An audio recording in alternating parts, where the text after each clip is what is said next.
benn bi moo indi beneen bi moo indi yeneen yi sax laa mën a wax mais dama toog j'ai may xool ma ne voilà un problème marginal qu'on veut auquel on veut donner un caractère national. Un problème marginal auquel on veut donner un caractère national ak li nga xam ne moom mooy suñu cosaan ak suñu aada ci réewum Sénégal ci vivre ensemble boo nga xamee ni du yamul ci kayit wala ci constitution wala ci leneen mais c'est même dans les faits. Combien de familles aujourd'hui sont des familles religieuses yoo xamante ay jullit a ngi ci ay chrétien nekk ci nga gis ñaar ñu bokk ndey ak baay kii doon jullit kii doon chrétien. C'est pas une question de religion, c'est une question de conception mooy lan mbirum port du voile ci biir école yi li tax mën na ni c'est un problème marginal auquel on veut donner un caractère national. Damay reprendre les propos wala le communiqué du laïka ci lu jëm ci wàllu école yi dañoo wax lu leer seen ci seen communiqué ñu ne duñu d'accord ñu bëgg leen a xupp. Ils ont raison mais est-ce que xupp am na? Je reviendrai sur ça dans un instant mais li ñu dul d'accord mooy père de famille ak mère de famille de indi doomam ci benn école lu ñu koy woowee école privée catholique. École privée catholique la ñu wax ñu ne la depuis 200 ans privé catholique wala catholique ci wàllu école wàllu jàngale ñu ngi koy def fii ci réewum Sénégal depuis 2 siècles. ñu ne la dafa mës a am ay principes yu ñuy doxee ñu tukki ñu jëlee ko ci seen règlement intérieur ci école yi li tax ma ne marginal ñu bëgg ko def national mooy bi muy am 2019 boobu ngay wax c'était une vingtaine d'élèves ca lycée Sainte-Jeanne d'Arc wala école cours privée Sainte-Jeanne d'Arc bu Dakar layka bi ne la ñun ci li ñuy am ci ay élèves 28% ñooy ay catholiques. École privée catholique yi ña fay jàngee 28% ñooy ay catholiques maanaam donc tout le reste une grande majorité ay jullit lañu. Et il n'empêche que malgré mbirum jullit ak chrétien yooyu ñu bëgg fi indi débat boobu amu fi bu ko fi kenn sulli bu ko fi kenn yëkkati parce que on est dans un pays nee nañu laïque man neewuma laïque sax mais un pays religieux. xam luy religieux bi mooy jullit bi. mooy catholique bi mooy ka nga xamee ne peut-être gëmul les religions révélées wala monothéiste waaye ba léegi mu gëm am foi wu boppam. C'est un pays de foi boo xamee ne képp ku fi indi wala bëgg fee indi ay situation dafay këppuwaat sa kaw parce que ça ne sert absolument à rien et je vais mettre dos à dos parce que ci kaddu day rafet layka bi la mu bind man jàpp naa ni avec beaucoup de retenue de politesse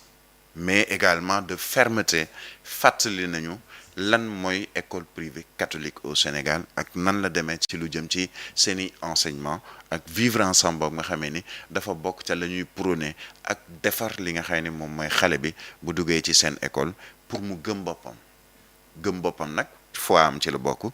maanaam état ba mu nekk ci en tant que être humain ci la bokk ak yeneen ba ci lu jëm ci wàllu bu dee séeréer la mu gëm ni séeréer ba mu doon nekkul benn couche marginale par rapport ak wolof wala par rapport ak joolaa wala par rapport ak leneen ñu ne loolu yëpp dañ koy jàngale wala dañ koy gën a ñoŋal ci biir école privée catholique. Mais le débat qu'on veut instaurer aujourd'hui sur une histoire boo xamee ni c'est pas la première fois muy am coow entre guillemets musulmans et chrétiens ou musulmans et catholiques c'est pas la première fois da nga naan 2019 mais jiitu na 2019 on se souvient Maître Abdoulaye Wade je pense c'était vers 2009 ou alentour amoon na coow lu amoon ci réewum Sénégal ba on a même balancé des grenades lacrymogènes au niveau de la cathédrale man sama tànk damm na ci en 2009 boobu j'étais à Sud FM j'avais mon pied dans le plâtre parce que boobu reporter maa ngi dem ci reportage parce que boobu on avait appelé à une conférence de presse fële ca cathédrale bu Dakar bii ñu ay lacrymogène ak yooyu dugg fa ci daw yeeg yooyu nit ñi dal sama kaw ba sama tànk damm ci c'est presque ci guddi gi laay doog a sentir ndeke na woon sama tànk damm na ba le lendemain yóbbu ma ñu defoon ma plâtre xam nga kan moo génnoon pour rectifier un peu ou repréciser la pensée de Maître Abdoulaye Wade. Moustapha Guirassy, il était porte-parole du gouvernement boobu temps. C'est le même Moustapha Guirassy qu'on a entendu et vu hier, qui est revenu pour repréciser la pensée de Ousmane Sonko. Et peut-être, comme ni mu ko waxee, remettre les propos dans le cadre, parce que dafa am ca la mu doon wax, il y avait mais plusieurs sujets, mais boobu lañ jël peut-être teg ko ci kaw pour indi situation. Même ma terminer juste foofu, repréciser sa pensée boobu nga xam ne def na ko, tontuwaale na ci ku ci mel ni l'abbé Ndiaye. Pour moi am na benn journal bu ko titré ci kaddu fu mën a jóge, muy abbé bi muy sëriñ si muy ku mën a doon, dafa war a rafet ba pare war a bañ a am benn sous-entendu boo xamee ni malheureusement tout le monde a constaté cela, te muy indi situation boo xamee ni ça n'en vaut pas la peine du tout. Le laïcat, je pense que la ñu bind, les autorités doivent se référer à ce propos du laïcat, à ce texte du laïcat, parce que mooy texte bi nga xam ne man jàpp naa ni mooy bi valable. Xamul tax ñoom ñoo yore mbirum école privée catholique yi. C'est pas parce que bon man maay sëriñ nangam que lépp lu jëm ci daara maa ko moom, non, wala war naa cee wax, déedéet. Mais am na ñoo xamee ne dañuy am seen association boo xam ne dañ ne ay sëriñ daara, ñooñ bu ñu waxee ñu ne ñii mën nañoo wax ci daara parce que mooy li ñu war a wax, mais beneen sëriñ bu ci wax sa xalaatu bopp ngay wax waaye waxoo ci daara. Dafa mel ni c'est la même chose que ci mbirum école privée catholique yi, képp ku ci wax monseigneur, mon père, mon curé ak yooyu, bokkoo ci ñi nga xamee ni ñoom ñooy ñiy défendre directement école boobu. Laïcat bi def na ko. Donc coow li nga xamee ni ñu ngi koy coow fii ñu toll nii, à mon sens il faudrait pas que ñu koy yokku wala ñu ci indi ay yeneen supputation. Le Sénégal est dans une situation boo xamee ni, et surtout au plan mondial, nit ñi dañuy xool te dañuy naw ci loolu. Nekk ñu ci réew boo xamee ni ñu ngay kaas naan diggante chrétiens yi ak jullit yi ña ngay xeex, te pourtant ça existe dans d'autres pays. Ñun on a toujours vécu ainsi et dans une parfaite harmonie. Camaraderie am ci, mais fraternité tamit am ci. Ay détails warul indi benn situation. Je pense que Idrissa Seck, il l'a dit dans un post Facebook, nous sommes un Sénégal un, malgré notre pluralité. te loolu je pense que nit ñi war nañ ko jël teg ko en exergue, et même c'est valable pour nous aussi de la presse. Même dans nos titres, dans nos propos, bu ñu xam bu taal, ça n'en vaut pas la peine. Et surtout c'est un épiphénomène. Mais foo bëggoon a ñëw détaillé mooy bu le premier ministre moo waroon tenir ses propos foofu ca Grand Théâtre, d'autant plus que le ministre de l'éducation ci rencontre boobu ñu ngi woon à côté, peut-être ñi ngi doon xaar, gis nañu réplique bi nga xam ne def na ko, ñi ngi doon xaar peut-être ses propos bu fekkoon day jub ci rencontre boobu mu nekk looy xam ne dafay tukkee ci le ministre de l'éducation mais pas ci le premier ministre. Man duma ci wax premier ministre moo waroon wax wala warul woon wax. La mu wax c'est de Ousmane Sonko. Le premier ministre Ousmane Sonko ou Ousmane Sonko ba muy wax, est-ce que c'est le premier ministre qui a dit pourtant sama kër am naa fa daara? C'est le premier ministre de tous les Sénégalais wala c'est Ousmane Sonko point? C'est Ousmane Sonko. Sama kër am naa fa daara, c'est Ousmane Sonko.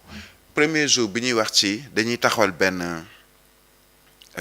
kuréel ca présidence de la République pour lu jëm ci affaires religieuses yi, direction xaw ma nan lañ ko tuddee encore ci affaires religieuses. La ma njëkkoon wax mooy am na benn contribution bu benn professeur bindoon, mu relire contribution bi ne ni bu mu am distinguo wala muy am beddi, parce que bu ñu nee religion il s'agit de toutes les religions. Kon na ca doomu daara yi gis seen bopp, na ca ñi nga xamee ne ñoom ñooy ci nekk ci jàng bi tamit gis seen bopp, pour éviter mu am coow loolu. Am na coow lu fi amoon bëkk démb ñu nëpp ko très rapidement parce que amul woon sens. Am na ku wax ne ni dañuy tabax jumaa ci biir palais de la République, ñu ne ko déet, loolu wax boobu teg ko ci suuf, parce que réew mi palais de la République boobu président Bassirou Diomaye Faye yàlla na doon ibaadu,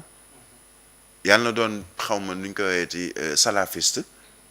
donte nekk ko,